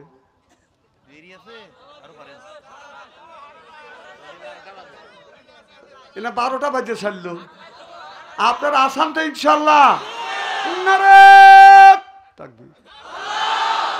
আপনাদের অবস্থান দেখে মনে হচ্ছে আমি এইমাত্র উঠলাম, রাতগুলো অর্ধেক হওয়া যাচ্ছে। আর আপনারা ভাবতেছেন, আমি ভাবতেছি যে মোর এইমাত্র উঠছি, 10 মিনিট ধরে আপনাদের চোখ একবারে বড় বড় হয়ে গেছে, ঘুমের ভাবই আসে নাই। আমি মন্তব্য করি, আল্লাহ এই মাহফিলটা যেন আল্লাহ কবুল করে নেন, আমিন। তো মা বোনদের বলি, মারে মা বোনদের কথা থেকে বলাই লাগে, মা আপনার স্বামীকে আপনি যে শীতের দিন আসতেছে সুন্দর করে গোসল দেওয়া দিবেন, মা মারে পর্দা করবে, বেপর্দায় চলেন না মা। ও মা, আপনার জন্য স্বামী হালাল, স্বামীর জন্য বিবি হালাল। সুবহানাল্লাহ বললেন না? অনেক ওয়াজ আছে, অত দূরে যেতে চাই না। গত বছর না তার আগের বছর একজন মুরব্বী বলে, হুজুর 5 দিন ধরে গোসল দেয়নি। কম কেন গোসল দেও না? বলে হুজুর যে শীত আর যে ঠান্ডা। আমি বললাম কি আপনার কি বউ নাই? কয় হুজুর বউ আছে। কম কি আপনাকে পানি কি বয়েল করে দেয় না? হুজুর দেয় না, বুড়া মানুষ করে দেয় না। এদের শীত পরে সময় পায় না। আজকে আমার বিবি বলতেছে, আমাকে এসে বলতেছে, আনসারি সাহেব পানি কি একটু গরম করে দেবো? কম না, এখনো সময় হয় নাই। এটা তো স্টিল বোঝেন না, লাগিয়ে যায় ঠান্ডা। সারা বছর আমাদের পানি গরম করে দেয় শীতের মৌসুমে। গোসল দেওয়ার সময় বিবি ফাঁকে থাকে না, কাছে থেকে সহযোগিতা করে। এজন্যই তো বউ থুয়া, স্বামী থুয়া বউ চলে যায়। মহব্বত নাই দেখে ট্যাবলেটের ভরসা থাকি আমরা। বড় ট্যাবলেট হলে স্ত্রীর কাছে স্বামী, স্বামীর কাছে স্ত্রী। আমাদের বিবি আমাদের গোসল দেওয়া দেয়। আল্লাহর নবীকে আল্লাহর নবীর স্ত্রীরা গোসল দেওয়া দিছে। সুবহানাল্লাহ, একটু জোরে কর। আয়েশা রাদিয়াল্লাহু তাআলা আনহা তুলেতে বসাইয়া নবীকে বসাইয়া বাদান গোসল দেওয়াচ্ছে। হঠাৎ করে অসতর্কতে একটা টেবিলের নিচে পড়ে গেছে। নবী টেবিলের উপরে বসে আছে। আমার নবী লক্ষ্য করে দেখে গায়ে পানি ঢালতেছে, পানিটা বাদান সাদা, আর যখন জমিনে পড়তেছে পানিটা লাল হয়ে যাচ্ছে। আল্লাহ নবী বলে আয়েশা পানিটা লাল হচ্ছে কারণটা কি? আয়েশা বলে ইয়া রাসূলুল্লাহ, ইয়া হাবিবাল্লাহ, আমার পা টেবিলের নিচে পড়ে গেছে, এই জন্য পা ফেটে গেছে, রক্ত প্রবাহিত হচ্ছে। আল্লাহ নবী তাড়াহুড়ো করে বাদান তুলের থেকে বাদান নামলেন। ক্ষত জায়গা ধরিয়া আল্লাহ নবী বললেন ইন্না আতাইনা সাবহা, এই কথা বলিয়া থুতু মোবারক লাগা দিলেন, অমনি রক্ত বন্ধ হয়ে গেলেন। সুবহানাল্লাহ বললেন। আমার নবী বলে আয়েশা রে, তামাম পৃথিবীর নারীদেরকে তুমি বলে দিও কোন স্ত্রী যদি স্বামীকে পানি, স্ত্রী যদি স্বামীকে যদি পানি দিয়ে গোসল করা দেয়, প্রত্যেকটা ফোঁটায় ফোঁটায় আল্লাহ একটা করে নেকি দেয়। আর স্বামীর গায়ে পানি পড়িয়া এই পানিটা ফোঁটা ফোঁটা ভাবে যখন জমিনে পড়ে, আপনার জমিনে পড়ার সাথে সাথে আল্লাহ এক ফোঁটায় 10টা করে নেকি দেয়। কেমা তুমি কয়দিন গোসল দেওয়াছে? মা আয়েশা রাদিয়াল্লাহু তাআলা আনহা তিনি তার নিজের স্বামী আমার নবীকে গরম পানি করে ঠান্ডা পানি দিয়ে গরম পানি দিয়ে গোসল দেওয়া দিছে। এই যে শীত আসতেছে, পানি একটু সিদ্ধ করে দিবে পারেন না? এই ওয়াজ করছি, এই ওয়াজ শুনে একজন যা বাজ্যা করেছে, মানুষের বউ আমারও বউ, মানুষের বউ আমারও বউ। বউ কা তুমি বউ বউ করে কাকা, তুই বউ না তুই তো? হ্যাঁ আমি তো বললাম কিভাবে? কত বাচ্চান্তরিকা সভা শুনে এলাম, তার বিবি তাকে পানি বয়েল করে গরম করে সিদ্ধ করে স্বামী তাক গোসল করা যায়। আর 30 বছর ধরে তোর সাথে ঘর সংসার করতেছি, একটা দিন তো পানি বয়েল করে সিদ্ধ করে আমাকে গোসল করা দিলি না। বউ বলতেছে তোমার গরম পানি দিয়ে গোসল করা খুব শখ তো করেই। ওই মহিলা করছে কি 15 মিনিট বড় বাসের খড়িতে পানি সিদ্ধ করছি। তাহলে হাত দিয়ে দেখা লাগে যে গায়ে শোবে কি শোবে না। পানি টকবক টকবক করতেছে, ও পানি গরম করিয়ে লয়া ওই যে পাটখড়ি দিয়ে সোলা দিয়ে জোবের বেড়া দিছে, স্বামী পেশাব করে বইছে। বউ ভাবতেছে যে গোসলের জন্য ও পজিশন নিছি। এই গরম পানি বদনা করে গরম পানি নিয়ে গাড়ার উপরে যখন ডাইলে দিছে, ওর স্মরণ মনে করতেছে পেশাব। ও ভাবতেছে, বউ ভাবতেছে উনি গোসল করার জন্য প্রস্তুতি নিয়ে বসে আছে, তাহলে পিছন থেকে আমার পানি ঢাইলে দেওয়া লাগবে। গরম পানি নিয়ে যে ডাইলে দিয়েছে উম্মুত করে ও মা কয়াই জোবের বেড়া ভাঙিয়ে দৌড়।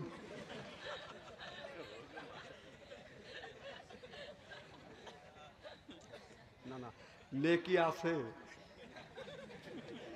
স্বামী মানে নেকি তোলা লাগবে নাকি? হ্যাঁ, আর এক কথা পানি হাতি দিয়ে বলতেছে আইসো তোমার গোসল করা দেই। এদিকে পিঠে চামড়া উঠে গেছে, তোর গোসলের পানি আমার দরকার নাই, আমার পিঠে চামড়া উঠে গেছে। মেয়েটা এমন চালাকের চালাক, ও চিন্তা করতেছে জীবনে যেন ভুলেও যেন আপনার গরম পানি না চায়, সাইজ করে দিছে। না আপনাদের এলাকার মা বোনেরা খুব ভালো।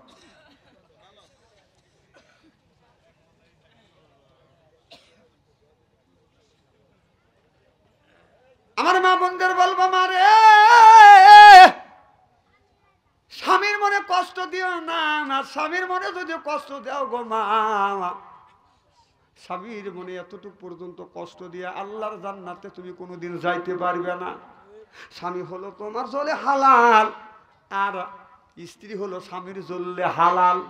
মারে আল্লাহ আপনাকে যেই জিনিসটা দিয়েছে, শরীরের যত শক্তি দিছে, যৌবন দিছে, এটা দিয়ে যদি স্বামীকে যদি খুশি করতে না পারো, তোমার একমাত্র তোমার স্বামীকে যদি খুশি করতে না পারো গো মা, যেই বিশাল আসমানের মালিক জমিনের মালিক যে আল্লাহ, সেই আল্লাহকে তুমি কি দিয়ে খুশি করিবে?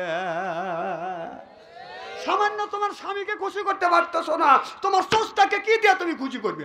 কও।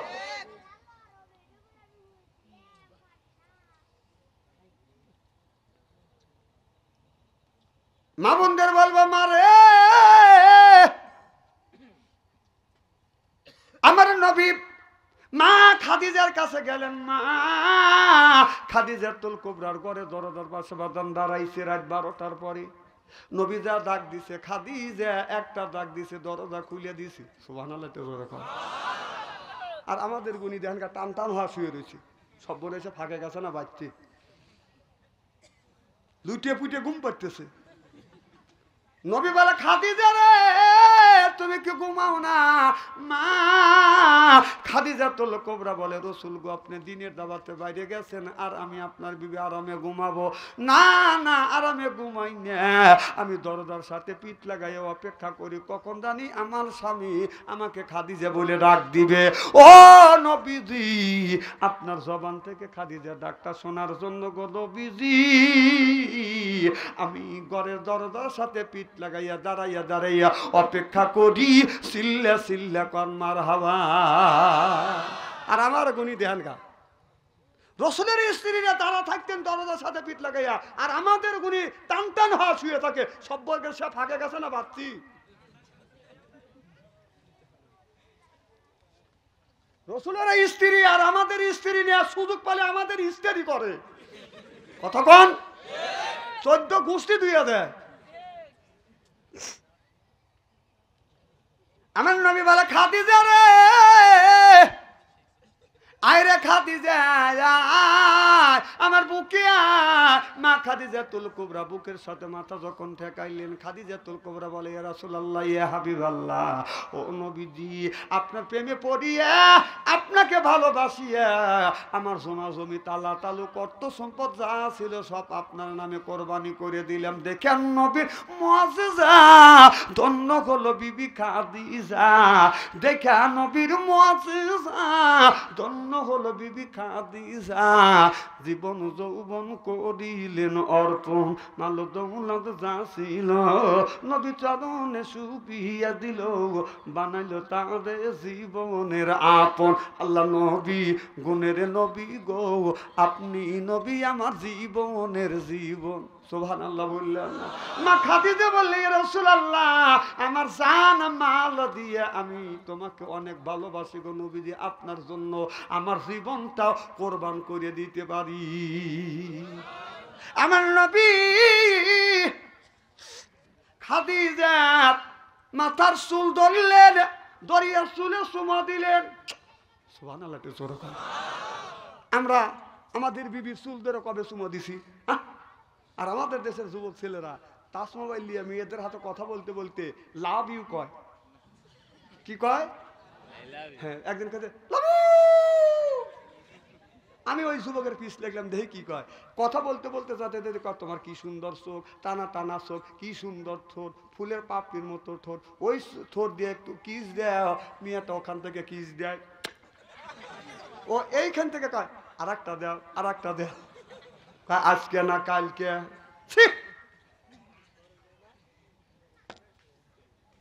আমার ভাইরা মা খাদিজাতুল কুবরা বললেন নবী গো আমার চুলে চুমন দিলেন। নবী বললেন খাদিজা রে আমি তোমার চুলে চুমন দিয়ে নারীদের ইজ্জত আর মর্যাদা এই জমিনে বাড়িয়ে দিয়ে গেলাম।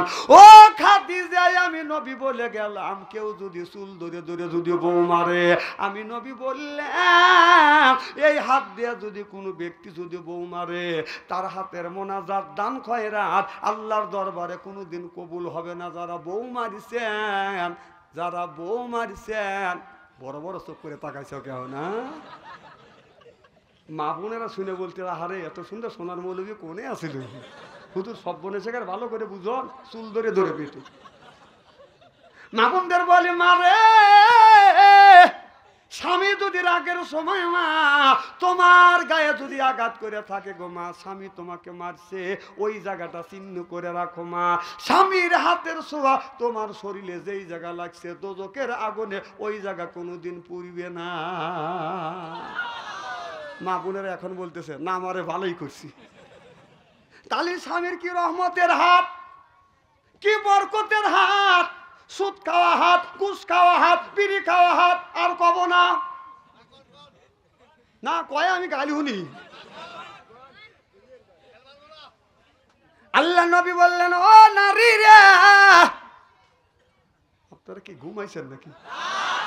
ও নারী রে তোমরা শোনো, স্বামী যদি রাগের সময় তোমাকে মাইরিয়া থাকে, আঘাত করে থাকে গো মা, ওই জায়গাটা স্বামী যদি মাইরিয়া থাকে মা, এই কথাটা তুমি গোপন করে রাখবে। স্বামী মারছে এই কথাটা যেন তোমার শ্বশুর শোনে না, তোমার শাশুড়ি শোনে না, এমনকি তোমার যা বাসুর যেন শোনে না। তোমার স্বামী তোমাকে মারছে মা, তোমার ঘরে ছেলে মেয়ে আছে, ছেলে মেয়ে যেন শোনে না স্বামী মারছে, এই কথাটা যদি গোপন করে রাখো মা। আল্লাহ নবী বলেছে নারীরা স্বামী মারছে এই কথাটা যদি গোপন করে রাখো, আমি নবী বলে গেলাম কিয়ামতের ময়দানে আল্লাহ তোমাদের কিছু কিছু গুনাহ আল্লাহ মাফ করে দিবি, গোপন করে রাখবি। তাই নবী বললেন স্বামী মারছে গোপন রাখো। স্বামী যদি একটু টোকা দেয়, বাজান ওপেন করে, কথা কয় না রে, স্বামী যদি মারে, নবী বললেন স্বামী মারছে কেউ জানি শোনে না। এখন যদি স্বামী রাগ করে যদি একটা থাপ্পড় দেয়, আপনার মহিলা আসিয়া রাস্তার পাশে বসে বসে কান্দে আর কয় সর্বনাশা চুল দইরাই পিটছে রে।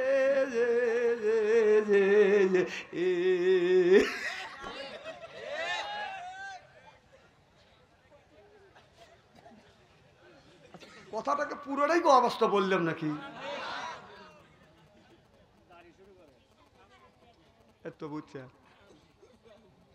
আমি বাচ্চা কয়া দেবো নি।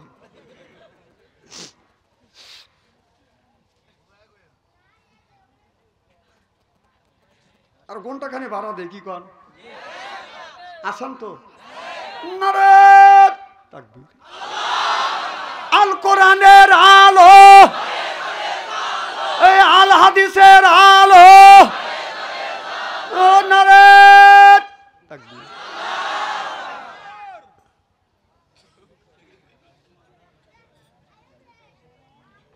আমার ভাইয়ের আমার না, ওই ওনারা চলে যেতেছে, মোনাজাত করে দি।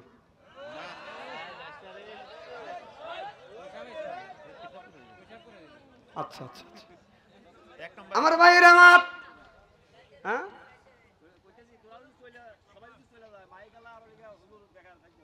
অত ঠেকা আমার পরে নাই কে, আর মানুষ চলে যাবে এই ওয়াজ বাচ্চা আনসারি করে না। আল্লাহ বললেন ও কদার পোকা, হে বান্দা আমার দাসত্ব করো, আল্লাহ তাবুদু আমার গোলামি করো, ইল্লাহু আমার বন্দেগী করো, অবিল ওয়ালিদাইনি ইহসানা। আল্লাহ বলে বান্দা আমার দাসত্ব আমার গোলামি করবা পরে তোমরা তোমার নিজ নিজ পিতামাতার খেদমত করো। এই কথা কার? আল্লাহর। সুবহানাল্লাহ, একটু জোরে কর। আজ আমাদের দেশে মা বাবার কোনো আদর নাই, কদর নাই। ছেলেরা মা বাবাকে পছন্দ করে না। মা যদি বৃদ্ধ হয় দেখতে পারে না, বাবা যদি বৃদ্ধ হয়, এইটা যদি ইসলামের রাষ্ট্র যদি এই জমিনে কায়েম হয়, এই মা বাবাকে ছেলে সন্তান কষ্ট দিতে পারবে না। আজ ইসলামের রাজ কায়েম নাই দেখে আজকে দেখেন কি হচ্ছে। আল্লাহ বলেন ফালিল ওয়ালিদাইনি ওয়াল আকরাবি। আল্লাহ বলতেছে হে দুনিয়ার মানুষেরা, তোমরা কামাই কাজি করবে, প্রথম বেতনের টাকা তোমরা কাকে দিবে? আল্লাহ বলছেন যে প্রথম বেতন, আল্লাহ বলছে হে নবী তুমি বলে দাও যে আদম সন্তানেরা চাকরি করবে, প্রথম বেতনের টাকা কারে দিবে? এই প্রথম বেতনের টাকা নিয়ে সেই পীর সাহেবের বাদ নিয়ে যায়। আল্লাহ বলতেছে, আল্লাহ নবী বললেন দুনিয়ার মানুষেরা আল্লাহ জানিয়ে দিয়েছে প্রথম বেতনের টাকা তোমরা কি করবে। আল্লাহ বলেন ফালিল ওয়ালিদাইনি ওয়াল আকরাবি। আল্লাহ বলেন প্রথম বেতনের টাকা তোমার আপনার ওই পীর সাহেবের বাড়ি দিতে হবে না, মসজিদে দিতে হবে না, প্রথম বেতনের টাকা তুমি তোমার মা আর আব্বারে দাও। এ কথা কার? দ্বিতীয়ত তোমার বড় বাড়ি মিয়া বড় হয়ে গেছে, টাকার অভাবে বিয়ে দিতে পারতেছে না, ওখানে কিছু টাকা দাও। টাকা ওখানে দেয় না, টাকা দেয় কোন জায়গা? বিয়ে করছে শালিক টাকা দেয়, শালি নিয়ে মার্কেটে যায়, এরবারে মার্কেট করিয়া শালিকে আগে দেয়, আর দুলাভাই বাজান পিছনে পিছনে আছে। কথা বুঝতেছেন না? আপনার যদি আপনার একটা চামচ কিনতে যান, একটা প্লেট কিনতে গেলে বাজান চামচ ফ্রি, জুতো কিনবে গেলে বাজান আপনার পাওয়া যায় মোজা ফ্রি, বিয়ে করলে যুবকেরা পায় শালি ফ্রি। আগে আগে শালিকে নিয়ে যায় আর পিছন থেকে গান গায়, কথা বুঝতেছেন না? রঙিল জামা রঙিল শাড়ি মালা দেয় পুতি, শালির না দেখলে দুলাভাই হয় যায় অস্থির। বউয়ের কাছে যা দ্বন্দ্ব করে, বউকে এরকম করিস কে? তোর চাইতে তোর বোনে ভালো লাগে। অথচ আল্লাহ নবী বললেন শালিকে যদি দেখো মনে হয় আজরাইল আইছে। মউত দেখে যেমন ভয় পাও, শালিকে দেখে ভয় পাও। আল্লাহ রসুলকে বলা হয়েছিল, নবী গো শালির সাথে কি ব্যবহার করব? নবী বললেন শালিকাল মউত, শালিকাল মউত। মউত দেখে যেমন ডরাও, শালিকে দেখে ঠিক ওই রকম ডরাইবে। আর শালির সাথে বাদান দে মউত দেখে বাদান যেমন ডরাই, শালিকে দেখে বাদান আরো আগে আসি। কথা কন না কে? শালি যদি মারা যায়, বউ যদি মারা যায়, বউ যদি মারা যায়, এই বউকে কে কবরের মধ্যে শোয়াইবে? দুলাভাই ধরতে পারবে না, শোয়াইতে পারবে না। কথা বুঝতেছেন না? যেগুনি আপন মানুষ সেই গুণী বাদান কবরে নিবে। কথা কন। আমাদের দেশে শালি যদি মারা যায়, দুলাভাইকে দেখ ফের দেয় না। দুলাভাই কয় আল্লাহ কোন দেশে পাইলাম, জীবিত থাকতে শালি পিছনে পিছনে ঘুরছে, মরার পরে বউ, মরার পরে শালিকে কেউ দেখতে দেয় না। সি সি সি। তোমার বার মেয়ে বিয়ে দিতে পারতেছে না, তোমার বাইকে যা টাকা দাও তা আমার বাস্তিটাকে তুমি বিয়ে দিয়ে দাও। অনেকে আছে আপনার ছেলেকে পড়াতে পারতেছে না, তুমি কি করো? তুমি টাকা নিয়ে জাকাত দিচ্ছ, ফাঁকে যায় সেই 20 গ্রাম লিয়ে যা পীর সাহেবের বাড়ি দিয়ে আসতেছে, দিনাজপুর পীর সাহেবের বাড়ি দিয়ে আসতেছে। পীর সাহেবের বাড়ি দিয়ে 1 পয়সার লাভ হবে না। আপনার ভাই একটা ছেলেকে মাদ্রাসায় পড়াচ্ছে, আপনার কামাই রুজি করতে পারতেছে না। কামাই করবার জন্য একটা অটো ব্যান তুমি 50,000 টাকা দিয়ে কিনে দাও। আল্লাহ বললেন এই কাজগুলো তুমি করো। ফালিল ওয়ালে দাইনি ওয়াল আকরাবি সিল্লাইয়া কান মারহাবা। মার সাথে দুর্ব্যবহার, মার সাথে সুন্দর ব্যবহার নাই, বাবার সাথে সুন্দর ব্যবহার নাই। যুবকরে, মা যদি মারা যায় জীবনে কোনোদিন মা পাবে না। বাবা যদি মারা যায় বাবাও কোনোদিন পাবে না।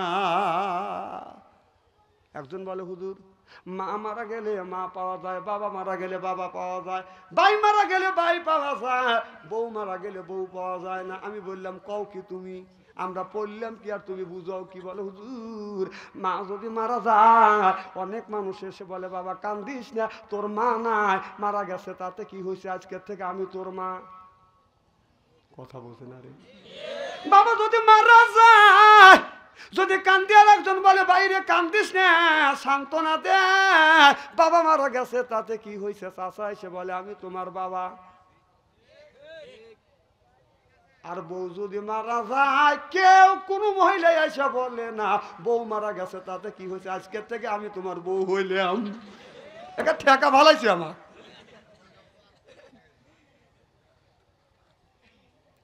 আমি বললাম ভাইজান, আমাকে বলো হুজুর এখন উত্তর দাও। আমি বললাম বাদেন উত্তর হলো বউ মরে গেছে, তুই আর একটা বিয়ে কর। কথা কর না কে? কারণ আর একটা বিয়ে করার সুযোগ আছে। এই বর্ষাতে যে বউ মারা গেছে তার সাথে যে ব্যবহার করবে, পরে বিয়ে করবার পরে ওই রকম ব্যবহার করতে পারো। কথা বুঝতেছেন না? আর মা মারা গেছে, ওই মা অন্য মা আসিয়া ওই মায়ের মতো মাও হবে না। বাবা যদি মারা যায়, শ্বশুর যতই বাবা বাবা করুক না কেন, বাবার মতো বাবা হয় না। তোমার বউকে মারিয়া তোমার শ্বশুরের কাছে যাও, যদি বলো আব্বা হুজুর আমি আপনার মিয়াকে মারছি, শ্বশুর কবে বাচ্চা না না। বউ যদি তালাক দেওয়া হয়, তাদের সাথে সম্পর্ক থাকে। খালি বউ ছেড়ে দিলে বউ তালাক দিলে খালি বউ তালাক হয় না, বউ তালাক দিলে বউ তালাক হয়, শালাও তালাক হয়, শালিও তালাক হয়, শ্বশুরও তালাক হয়, শাশুড়িও তালাক হয়।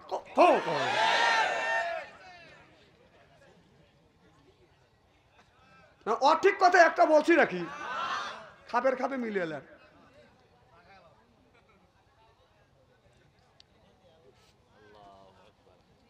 আল্লাহু আকবার, আরো জোরে। 16টা বছর আল্লাহু আকবার ধ্বনি দিতে পারি নেই। আল্লাহু আকবারে ধ্বনি দিলে বলা বেড়ে ধরছে। এই বাংলাদেশ আমার মায়ের দেশ, বাবার দেশ, মাতৃভূমি, জন্মভূমি বাংলাদেশ। এই বাংলাদেশের কথাও সহিভাবে বাংলাদেশের মধ্যে একটা দলই বাংলাদেশের নামলে, সেটা হলো বাংলাদেশ জামাতি ইসলাম। মারহাবা একটু জোরে কন।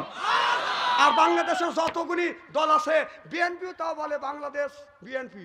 আর যে ওই যে করে বাংলাদেশ আওয়ামী লীগ বলে, সে হলে জয় বাংলা, জয় বাংলাদেশ। এর মানে বাংলাদেশ এই বাংলাদেশ না, ওই বাংলাদেশ। এই বাংলাদেশকে ভালোবাসে না, ও ওই বাংলাদেশ ভালোবাসে।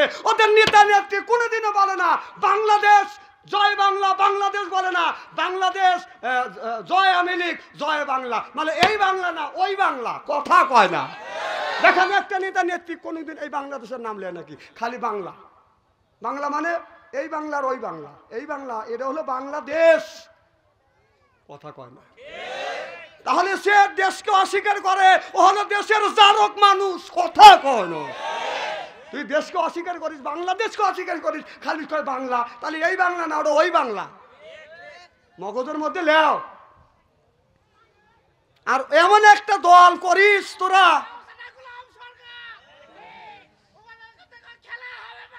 হ্যাঁ ঠিক কইছে। দেখছেন মানুষ ই হলে দেখেন এদের ভিতরে আবেগ আছে কত। আর ও কয় হ্যাঁ সাইদি সাহেব ফাঁসি দিছে, কয় খেলা হবে, খেলা হবে, খেলো। দেখো বলেছে ওকে বাংলাদেশের লোক খেলার জন্য রেডি হয়ে আছে, তুই আয়। সেই যে আমু দিছে আর আসছে চাও না, ক্ষমতা পাইছে কি সেটাং সেটাং কথা কইছে, যে নিজের দেশ থেকে অস্বীকার করে দেশের মানুষ হইতে পারে না, কথা কর না কে? একটা দেশ একটা দলের মানুষ বলে জামাতি ইসলাম বাংলাদেশ, আর লিল্লাহে তাকবীর ওরা দিতে পারে না। ওরা লিল্লাহে তাকবীর বললে শুনতে পারে না, আল্লাহ এবং আল্লাহর কথাই ওরা শুনতে পারে না। যদি মুসলমান প্রকৃতপক্ষে মুসলমান হইতো, ওদের দলের মধ্যে লিল্লাহে তাকবীর কোথায় রাখলো, কথা কন? তারপরে ওদের পিছনে গুড়গুড় করে কাঁদো ওদের লেগে, তো ওরা আসবে।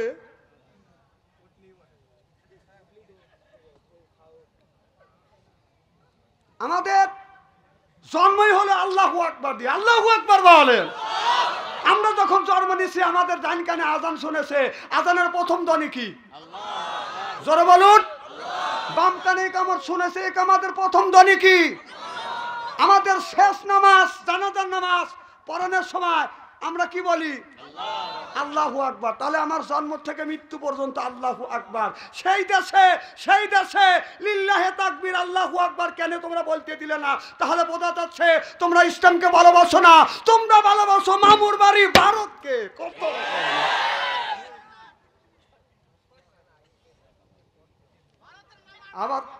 আবার ওই দলের লোক কয় যে আমি হজ করে আছি, আর তুই 33 বার হজ করলি তো তোর হজ 5 পয়সার কামে লাগবে না। বিশ্বাস করেন তুইও যাবি, মরিয়া হাসরে ময়দানে আমরাও যাবো, দেখিস তোরা কোনে আর আমরা কোনে। ওই দলের সমর্থ করিস, যে অন্যায় করে, যে অন্যায়কে সমর্থ করে, উভয় কি দোষী? সমান দোষী। উনি যা কাদের রব না দিলাম না বেহেশতে, আল্লাহকে তো দেবো না, খালি আয়।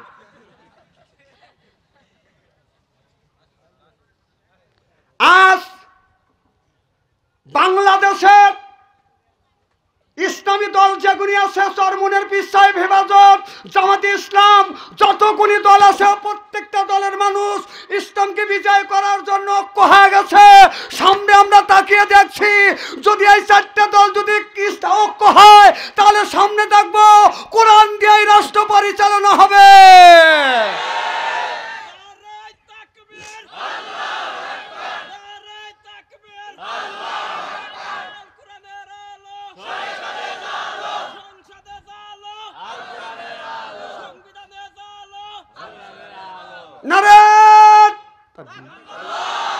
বিশ্বাস করেন এই 4 দল যদি এক হয়, আল্লাহর কসম করে আমি শপথ করে বলতে পারি, এবার বিজয় মুসলমানের বিজয়, কোরআনের বিজয়, ইসলামের পতাকা এই জমিনে বটবট করে উড়বে। চিল্লা কর মারহাবা। ইসলামের বিজয় হোক, এটা কি আপনারা চান? কারা কারা চান এটা হাত তুলে দেখান তো দেখি। আরে তাকবীর, আরে তাকবীর, আল কোরআনের আলো,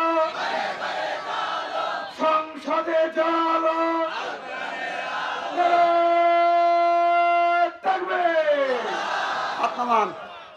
এখন বর্তমান জামাতে ইসলামের আমির যিনি ডাক্তার শফিকুর রহমান, অহংকার মুক্ত লোক। যেমন আপনাদের এই এলাকার সুযোগ্য সন্তান আল্লামা সিরাজুল ইসলাম সাহেব, যার ভিতরে অহংকার বলতে নাই কে, অহংকার মুক্ত মানুষ, এইগুলি তো মানুষ। মারহাবা একটু জোরে কন।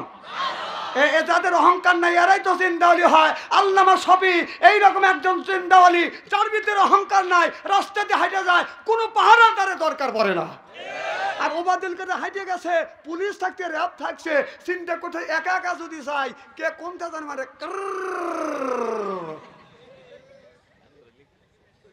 ভয়ে এমন পলাইছে। একটা দিন কি ওবায়দুল কাদের ওপেনে আইছে, ও আইসে দেখায়, ও জানে যে বাঙালির যে উপকারটা করছি, সুযোগ পালি যা পাবে তাই দিয়ে বেরিয়ে।